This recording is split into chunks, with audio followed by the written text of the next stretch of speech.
Lektion 1: Bürgerliche Wachsamkeit im digitalen Zeitalter. Wie bleiben Sie politisch informiert? Ich folge jeden Tag einer festgelegten Routine. Was ist Ihr erster Schritt? Ich beginne den Morgen mit seriösen Nachrichtenquellen.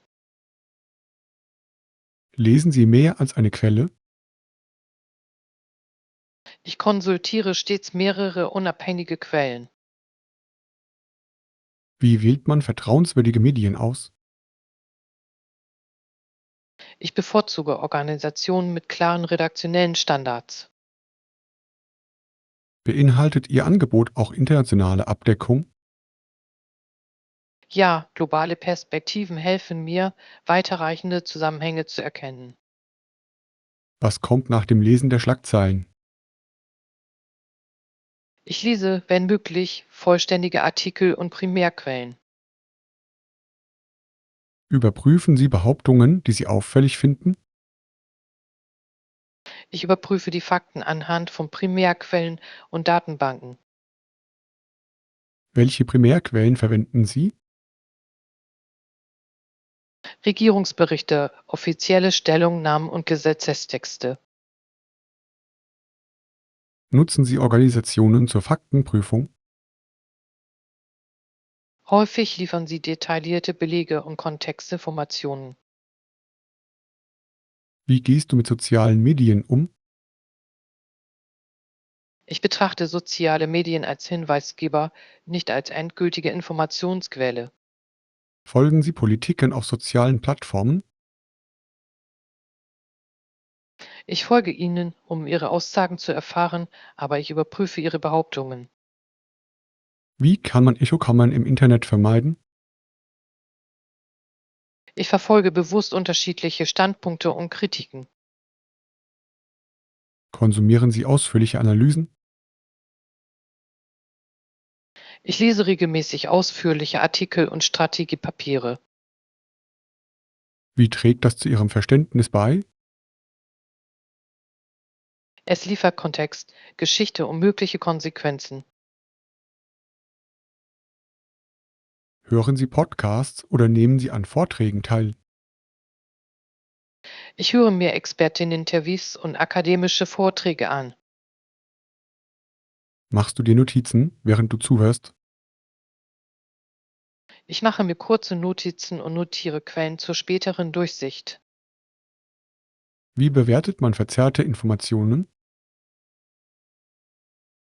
Ich frage mich, wer von der Erzählung profitiert und überprüfe die Anreize. Diskutieren Sie mit anderen über Politik? Ich führe strukturierte Gespräche mit Freunden und Kollegen. Sind diese Diskussionen respektvoll? Sie sind höflich und konzentrieren sich auf Beweise. Nehmen Sie jemals an öffentlichen Versammlungen teil? Ich besuche nach Möglichkeit Bürgerversammlungen und Gemeinderatssitzungen. Wie bereitet man sich auf solche Treffen vor? Ich lese Tagesordnungen und Hintergrundmaterialien und bereite Fragen vor. Nehmen Sie Kontakt zu gewählten Amtsträgern auf? Ich schreibe prägnante, faktenbasierte Briefe und E-Mails. Engagieren Sie sich in Bürgergruppen? Ich engagiere mich in überparteilichen Bürgerorganisationen, die sich mit Politikforschung beschäftigen. Wie bewältigt man die Informationsflut? Ich setze mir Zeitlimits und priorisiere dringende Angelegenheiten. Nutzen Sie Tools zur Organisation von Nachrichten? Ich nutze Nachrichtenaggregatoren und Lesezeichensysteme. Führst du eine Leseliste? Ja, mit Artikeln, Berichten und Buchempfehlungen. Wie oft reflektieren Sie Ihre eigenen Vorurteile? Ich reflektiere wöchentlich und suche gezielt nach gegenteiligen Beweisen. Überprüfen Sie die Fakten, bevor Sie Nachrichten teilen? Ich überprüfe wichtige Aussagen und zitiere Quellen, bevor ich sie weitergebe. Welche Rolle spielt die staatsbürgerliche Bildung? Kontinuierliches Lernen über Institutionen und Recht ist von entscheidender Bedeutung. Verfolgen Sie die Entwicklungen in der Gesetzgebung direkt? Ich verfolge Gesetzesentwürfe, Ausschussberichte und Abstimmungsergebnisse. Wie beurteilt man die Bilanz eines Politikers? Ich prüfe Abstimmungshistorie, eingebrachte Gesetzesentwürfe und öffentliche Stellungnahmen. Vertrauen Sie Umfragen ohne Überprüfung? Ich untersuche Methodik, Stichprobengröße und Fehlermarge.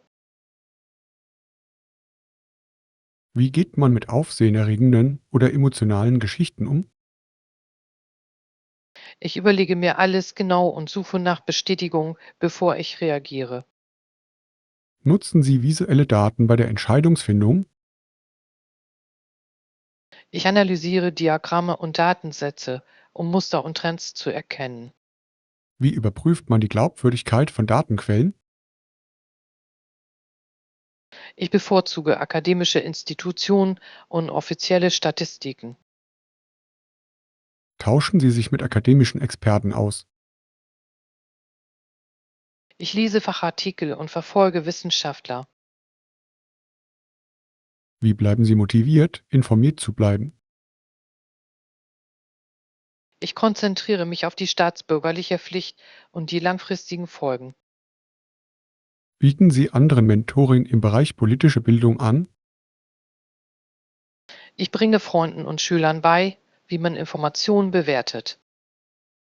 Wie gelingt es, lokale und nationale Nachrichten in Einklang zu bringen? Ich widme beiden Aufgaben Zeit, weil lokale Entscheidungen wichtig sind. Engagieren Sie sich für bestimmte Anliegen oder bleiben Sie neutral? Ich setze mich nach sorgfältiger Recherche für bestimmte Themen ein. Wie stellt man sicher, dass die Interessenvertretung verantwortungsvoll ist? Ich stütze mich dabei auf Fakten und transparente Ziele. Verfolgen Sie Wahlkampffinanzierung und Lobbyarbeit? Ich verfolge die Finanzierungsquellen und lobe Aktivitäten im Sinne der Transparenz. Wie überprüft man Wahlkampfversprechen? Ich konsultiere offizielle Aufzeichnungen und unabhängige Analysen. Machen Sie Pausen von politischen Nachrichten? Ich mache gelegentlich Pausen, um den Überblick zu behalten und meine mentale Gesundheit zu bewahren. Wie lassen sich neu entstehende Narrative schnell einschätzen? Ich verfolge Behauptungen bis zu ihrem Ursprung und untersuche frühe Belege. Führen Sie Politiksimulationen oder Szenarioplanungen durch? Ich betrachte verschiedene Ergebnisse und deren Wahrscheinlichkeiten. Wie misst man die Zuverlässigkeit von Kommentatoren? Ich bewerte ihre bisherige Genauigkeit und die Verwendung ihrer Quellen. Führen Sie ein persönliches Archiv wichtiger Dokumente? Ich speichere wichtige Berichte, Protokolle und Daten zu Referenzzwecken. Wie vermittelt man Sprachlernenden kritisches Konsumverhalten? Ich verwende eine klare Terminologie, Schritt für Schritt Checklisten und Übungsaufgaben. Empfehlen Sie bestimmte Tagesabläufe? Ja, lesen Sie vertrauenswürdige Zusammenfassungen, überprüfen Sie die wichtigsten Aussagen und diskutieren Sie die Ergebnisse. Wie nutzen Sie Newsletter? Ich abonniere Experten-Newsletter, um kuratierte Analysen zu erhalten. Bezahlen Sie für Journalismus? Ich unterstütze qualitativ hochwertige Berichterstattung durch Abonnements, wo immer dies möglich ist. Wie beurteilen Sie politische Werbung? Ich prüfe die Offenlegung der Finanzierungsquellen und überprüfe die darin enthaltenen Behauptungen auf ihren Verfolgen Sie Wahrheitsgehalt. Gerichtsverfahren und Gerichtsentscheidungen? Ich verfolge wichtige Fälle und lese Urteile, um die rechtliche Argumentation zu verstehen. Wie bleiben Sie über Wahlregeln und Änderungen auf dem Laufenden? Ich konsultiere die offiziellen Aktualisierungen der Wahlkommission und die rechtlichen Bekanntmachungen. Überprüfen Sie Meldungen aus der Bevölkerung über Unregelmäßigkeiten? Bevor ich Schlussfolgerungen ziehe, hole ich mir eine unabhängige Überprüfung. Wie geht man mit stark polarisierenden Themen um? Ich konzentriere mich auf Fakten, gemeinsame Werte und praktische Lösungen. Nutzen Sie Visualisierungstools, um Trends zu verfolgen? Ja, Zeitleisten und Karten verdeutlichen die Entwicklung im Laufe der Zeit. Wie unterscheidet man Interessenvertretung von objektiver Berichterstattung? Ich suche nach eindeutigen Bezeichnungen und prüfe Sprache und Quellenangaben. Übst du dich in Demut, wenn du unsicher bist?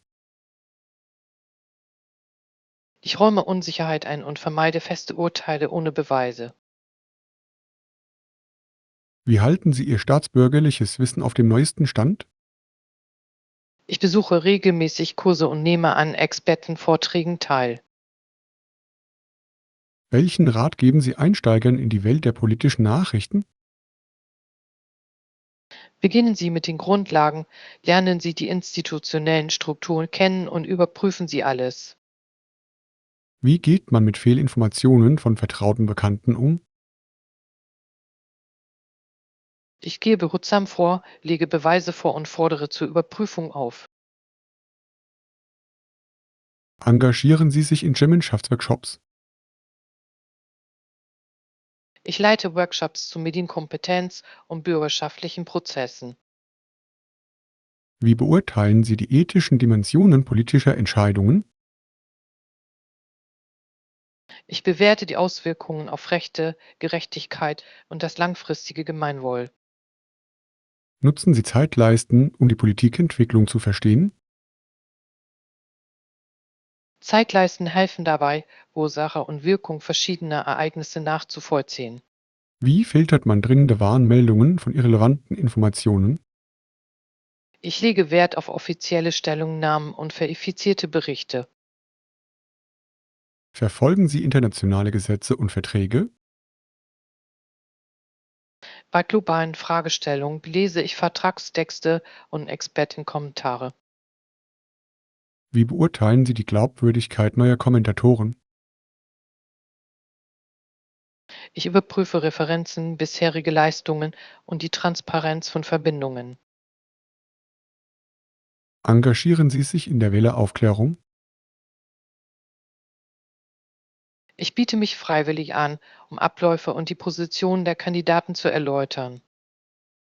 Wie bereitet man sich auf Bürgerdebatten oder Podiumsdiskussionen vor?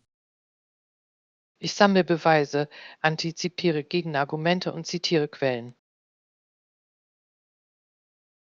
Welche praktische Gewohnheit würden Sie jedem empfehlen? Vor dem Teilen prüfen und impulsive Reaktionen vermeiden. Ich werde diese Gewohnheit beibehalten und auch andere dazu ermutigen. Lektion 2: Gewohnheiten verfolgen, Veränderungen verfolgen. Nutzt du Apps zur Gewohnheitsverfolgung? Ich nutze jeden Tag einen Gewohnheitstracker. Welche App bevorzugen Sie derzeit? Ich bevorzuge ein schlichtes und elegantes Modell. Welche Funktionen sind Ihnen am wichtigsten? Ich schätze Erinnerungen, Erfolgsserien und visuelle Diagramme. Motivieren Sie visuelle Diagramme? Sie zeigen den Fortschritt auf klare Weise. Erzeugen Erfolgsserien jemals ungesunden Druck? Das können Sie, wenn man davon besessen wird. Wie vermeidet man eine Besessenheit von Schönheitsserien? Ich habe mitfühlende Regeln und Ruhetage festgelegt. Verfolgen Sie viele Gewohnheiten gleichzeitig? Ich verfolge eine überschaubare Anzahl. Wie viele Gewohnheiten halten Sie für überschaubar? 5 bis 8 Gewohnheiten erscheinen mir nachhaltig. Legen Sie Wert auf bestimmte Gewohnheiten gegenüber anderen? Ich priorisiere Gewohnheiten, die mit meinen Werten übereinstimmen. Wie wählt man diese Werte aus? Ich reflektiere über langfristige Ziele und mein Wohlbefinden. Tragen Apps zur Verantwortlichkeit bei? Sie helfen mir, wenn ich meine Fortschritte mit anderen teile. Trittst du Gruppen oder Communities innerhalb von Apps bei? Ich schließe mich gelegentlich unterstützenden Gemeinschaften an. Fördert oder behindert sozialer Druck den Fortschritt?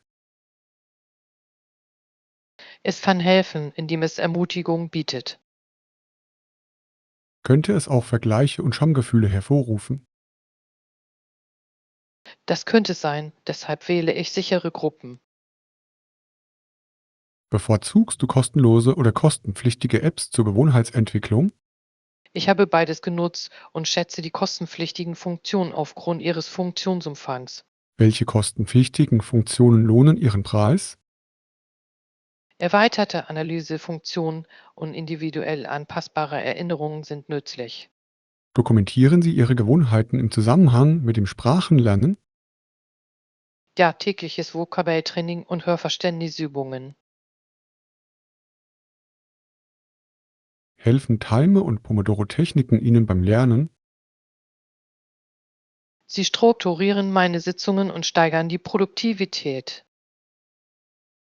Wie gehen Sie mit fehlenden Tagen im Tracker um? Ich notiere ehrliche Gründe und passe meine Erwartungen an. Fälschen Sie jemals Ihre Fortschritte, um Ihre Erfolgsserien aufrechtzuerhalten? Nein, das tue ich nicht. Ehrlichkeit schafft langfristiges Vertrauen zu mir selbst. Erlauben Apps das Anfertigen von Notizen über Gewohnheiten? Die besten ermöglichen schnelle Reflexionen und Kontextualisierung. Wie wichtig ist der Kontext für die Gewohnheitsbildung? Der Kontext offenbart Auslöser und Hindernisse für Veränderungen. Integrieren Sie Gewohnheitsdaten in Ihre Gesundheits-Apps?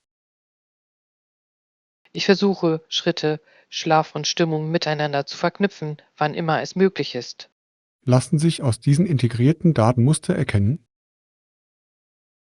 Es zeigt oft, wie sich Schlaf auf die Produktivität auswirkt. Nutzen Sie Erinnerungshilfen oder verlassen Sie sich auf Routinehinweise? Ich nutze beides, bevorzuge aber Umweltreize für nachhaltige Veränderungen.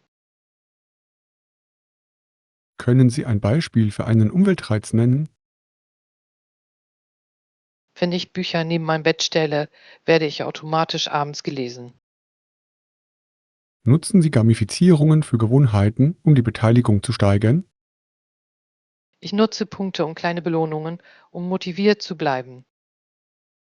Besteht die Gefahr, dass Belohnungen die intrinsische Motivation untergraben? Das können sie. Ich bringe äußere Belohnungen mit innerer Bedeutung in Einklang. Setzen Sie sich tägliche, wöchentliche oder beides Ziele für Ihre Gewohnheiten? Ich habe sowohl tägliche Ziele als auch wöchentliche Meilensteine festgelegt. Wie beurteilen Sie den langfristigen Fortschritt? Ich prüfe die monatlichen Zusammenfassungen und reflektiere über die Ergebnisse. Welche Kennzahlen finden Sie am aufschlussreichsten? Konstanzrate, längste Serie und Häufigkeit der Gewohnheit. Passen Sie Ihre Gewohnheiten den Jahreszeiten oder Lebensphasen an? Ich passe meine Gewohnheiten an veränderte Verpflichtungen an. Wie kann man einem Burnut durch zu viele neue Gewohnheiten vorbeugen? Ich führe neue Gewohnheiten schrittweise ein und mache Pausen, wenn nötig. Nutzen Sie Erinnerungshilfen für Gewohnheiten, die mit der psychischen Gesundheit zusammenhängen? Ich stelle mir sanfte Erinnerungen für Meditation und Stimmungschecks ein. Dokumentieren Sie Ihre Stimmung regelmäßig? Ich protokolliere täglich meine Stimmung, um Trends und Auslöser zu erkennen. Haben Gewohnheits-Apps Ihre Disziplin verbessert? Sie haben mein Bewusstsein und meine Routinen gestärkt. Hörst du jemals auf, eine App zu öffnen und später wieder aufzurufen? Ich kenne das. Manchmal bringt ein Neuanfang die Dynamik zurück. Wie wählt man eine neue Gewohnheits-App zum Ausprobieren aus? Ich lese Rezensionen und teste kurz die Benutzererfahrung. Beeinflussen Datenschutzbedenken Ihre Entscheidung? Datenschutz ist von entscheidender Bedeutung. Ich lese Datenschutzrichtlinien sorgfältig durch.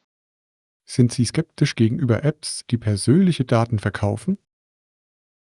Ich meide Apps mit intransparenten oder ausbeuterischen Geschäftspraktiken. Nutzt du analoge Gewohnheitstracker wie Tagebücher? Zur Reflexion kombiniere ich digitale Werkzeuge mit einem Papierjournal. Fügt Handschrift der Reflexion einen Mehrwert hinzu? Es vertieft das Gedächtnis und die persönliche Verantwortlichkeit. Setzen Sie sich Erinnerungen für Pausen und Erholung als Gewohnheit?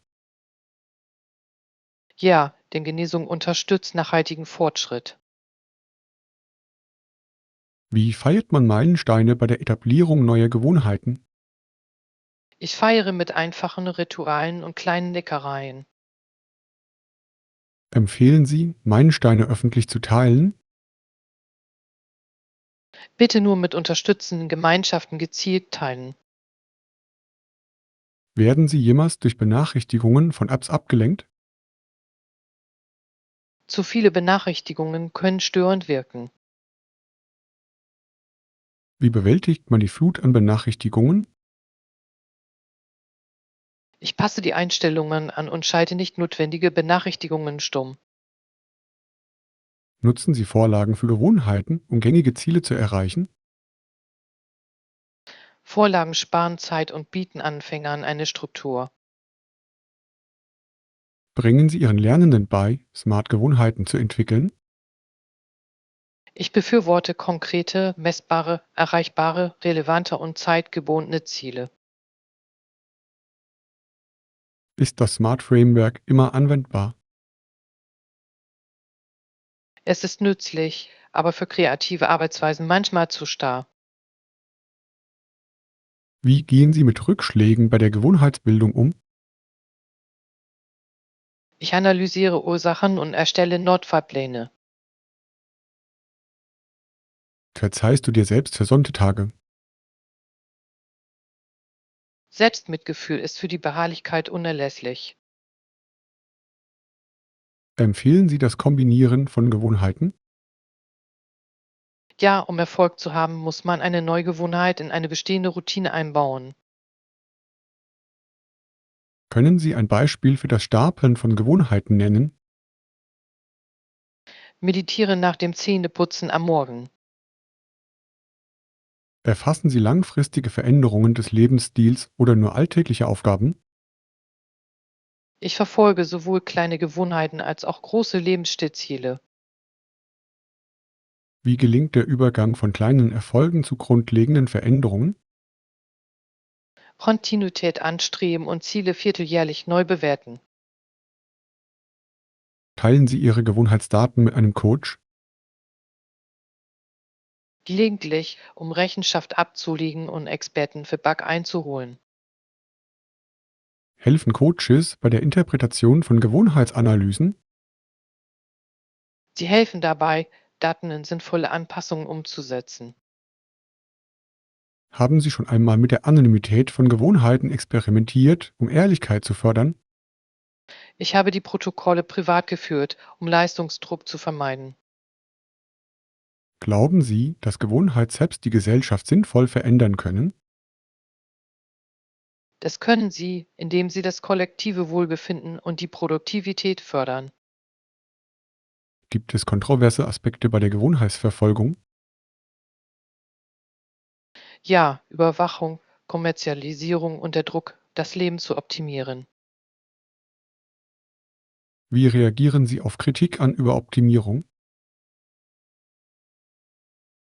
Ich lege mehr Wert auf Ausgewogenheit, Ethik und menschliches Wohlbefinden als auf bloße Kennzahlen.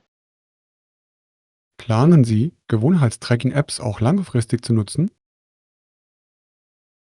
Das habe ich vor, wobei ich stets die Grenzen und den Zweck im Auge behalten werde. Ich werde mit dir eine App ausprobieren und wir können gemeinsam eine kleine Gewohnheit beginnen. Lektion 3: Die Notwendigkeit der Datensicherung. Wie häufig sichern Sie wichtige Dateien? Ich sichere meine wichtigen Dateien jeden Tag. Nutzen Sie mehrere Backup-Methoden? Ja, ich halte mich an die 3-2-1-Regel. Erklären Sie bitte diese Regel. 3 Kopien, 2 verschiedene Medien, eine extern. Welche Medien nutzen Sie? Ich nutze eine externe Festplatte und Cloud-Speicher. Verschlüsseln Sie Ihre Backups? Ich verschlüssele sensible Daten immer. Welchen Verschlüsselungsmethoden vertrauen Sie? Ich bevorzuge moderne Algorithmen und seriöse Dienstleistungen. Automatisieren Sie Ihre Datensicherungen? Ich plane automatische nächtliche Datensicherungen. Schließt Automatisierung menschliche Fehler aus? Dadurch wird die Wahrscheinlichkeit des Vergehens verringert. Testen Sie Ihre Backups regelmäßig? Ich führe monatlich Restaurierungsübungen durch. Warum sind Restaurierungsbohrer wichtig? Sie stellen sicher, dass die Backups bei Bedarf nutzbar sind. Mussten Sie schon einmal Daten aus einer Datensicherung wiederherstellen? Einmal nach einem Festplattenausfall. War die Restaurierung erfolgreich? Ja, weil ich den Prozess zuvor getestet hatte. Erstellen Sie versionierte Backups? Ich bewahre mehrere Versionen auf, um ältere Bearbeitungen wiederherstellen zu können. Wie lange bewahren Sie Ihre Backups auf? Die Aufbewahrungsdauer hängt von der Wichtigkeit der Dateien und den geltenden Vorschriften ab. Halten Sie sich an gesetzliche oder behördliche Standards? Bei Geschäftsdaten richte ich mich nach den branchenspezifischen Vorschriften. Wie sichern Sie externe Datensicherungen? Ich wähle seriöse Cloud-Anbieter mit hoher Sicherheit. Befürchten Sie eine Abhängigkeit von einem Cloud-Anbieter? Ich mildere das Problem durch die Verwendung interoperaber Formate und Exporte. Bewahren Sie auch physische Kopien extern auf? Ja, ich bewahre ein verschlüsseltes Laufwerk an einem vertrauenswürdigen Ort auf. Wie schützt man Backup-Speicherorte physisch? Ich nutze verschlossene Tresore und achte auf Umweltschutz. Wie lauten Ihre Richtlinien für die Datensicherung auf Mobilgeräten? Ich sichere meine Telefone täglich und aktiviere die Fernmischung.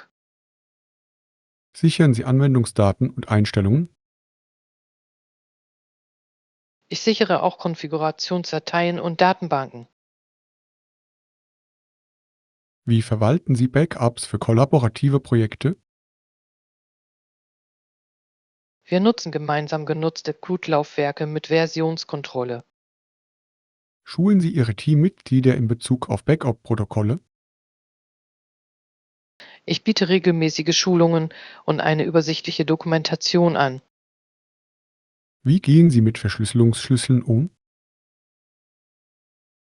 Ich bewahre Schlüssel separat auf und nutze Schlüsselverwaltungssysteme. Nutzen Sie Multifaktor-Authentifizierung für Backup-Konten? Immer, es bietet eine zusätzliche Sicherheitsebene.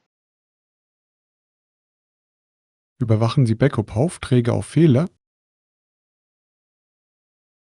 Ich habe Benachrichtigungen für alle verpassten oder fehlgeschlagenen Backups eingerichtet. Welche Kennzahlen erfassen Sie zur Überwachung des Backup-Zustands? Erfolgsquoten, Fertigstellungszeiten und Restaurierungstests. Waren Sie schon einmal von Ransomware-Bedrohungen betroffen? Im vergangenen Jahr kam es zu einem versuchten Angriff. Wie haben Backups in dieser Situation geholfen? Saubere Backups ermöglichen die vollständige Wiederherstellung ohne Zahlung eines Lösegelds. Isolieren Sie Ihre Backups von Ihrem Hauptnetzwerk. Ja, die Backups sind entweder vom Netzwerk getrennt oder befinden sich in segmentierten Netzwerken. Ist die Offline-Datensicherung heute noch relevant? Absolut, es verhindert einen Zugriff aus der Ferne. Wie lassen sich Kosten und Redundanz in Einklang bringen? Ich sortiere Backups nach Kritikalität, um die Kosten zu optimieren. Welche Dateien stufen Sie als kritisch ein? Finanzunterlagen, juristische Dokumente und individuelle Arbeitsdateien. Sichern Sie Ihre persönlichen Medien wie Fotos? Ich sichere unersetzliche Fotos und Familienvideos. Wie geht man mit großen Datensätzen um? Ich nutze inkrementelle Backups und die Duplizierung. Komprimieren Sie Ihre Backups, um Speicherplatz zu sparen? Ich komprimiere die Daten gegebenenfalls und achte dabei auf eine schnelle Wiederherstellung. Wie lange dauert eine vollständige Restaurierung in der Regel? Das hängt von der Datengröße und der Bandbreite für Glut-Wiederherstellung ab. Verfügen Sie über einen Notfallwiederherstellungsplan? Ja, es beschreibt detailliert Rollen, Schritte und Prioritäten der Wiederherstellung. Üben Sie den Notfallplan? Regelmäßige Proben decken Lücken auf und verbessern die Vorbereitung. Haben Sie ein Wiederherstellungszeitziel dokumentiert? Wir haben realistische Wiederherstellungszeit und Punktziele festgelegt. Beziehen Sie die Stakeholder in Entscheidungen zur Backup-Strategie mit ein? Die Einbeziehung der Stakeholder sorgt für eine Abstimmung der Backup-Prioritäten mit den Bedürfnissen. Wie sichert man Datensicherungen vor Bedrohungen durch Insider? Zugriffskontrollen und Prüfprotokolle begrenzen und erkennen Missbrauch. Anonymisieren Sie sensible personenbezogene Daten in Ihren Backups? Wo immer möglich, pseudonymisieren oder verschlüsseln wir personenbezogene Daten. Nutzen Sie unveränderlichen Speicher für kritische Backups? Unveränderliche Snapshots verhindern Manipulation und Löschung. Wie gehen Sie mit den Abwägungen zwischen Cloud und lokalen Lösungen um? Nutzen Sie die Cloud für Skalierbarkeit und lokale Lösungen für schnelle Wiederherstellungen. Wie lässt sich die Datenintegrität im Laufe der Zeit sicherstellen? Regelmäßige Prüfsummen und Verifizierungen decken Korruption auf. Verfügen Sie über ein Backup-Inventar? Ich katalogisiere Backups, Speicherorte und Aufbewahrungsfristen. Wie legen Sie Aufbewahrungsfristen fest? Rechtliche Vorgaben und der Geschäftswert bestimmen die Kundenbindung. Werden Backups nach ihrer Veralterung sicher gelöscht? Ich befolge die Richtlinien für sicheres Löschen und die ordnungsgemäße Entsorgung von Dokumenten. Wie handhaben Sie die Datensicherung bei Personalwechseln? Wir aktualisieren Zugriffsrechte und wechseln die Anmeldeinformationen bei Übergängen. Beziehen Sie Datensicherungen in Ihre Notfallplanung mit ein? Die Backup-Strategie ist von zentraler Bedeutung für die Reaktion auf Sicherheitsvorfälle. Koordinieren Sie Datensicherungen über mehrere Rechtsordnungen hinweg? Grenzüberschreitende Datenschutzgesetze erfordern eine durchdachte Architektur. Wie kann man die Bezahlbarkeit von Backups für Privatpersonen gewährleisten? Nutzen Sie eine Mischung aus kostenlosen Cloud-Speicheroptionen und preiswerten externen Festplatten. Welche Tools empfehlen Sie für persönliche Datensicherungen? Zuverlässige Cloud-Synchronisierungsdienste und automatisierte lokale Datensicherungssoftware. Wie schützt man Datensicherungen vor Hardwareverwalterung? Daten regelmäßig auf aktuelle Medien und Formate migrieren.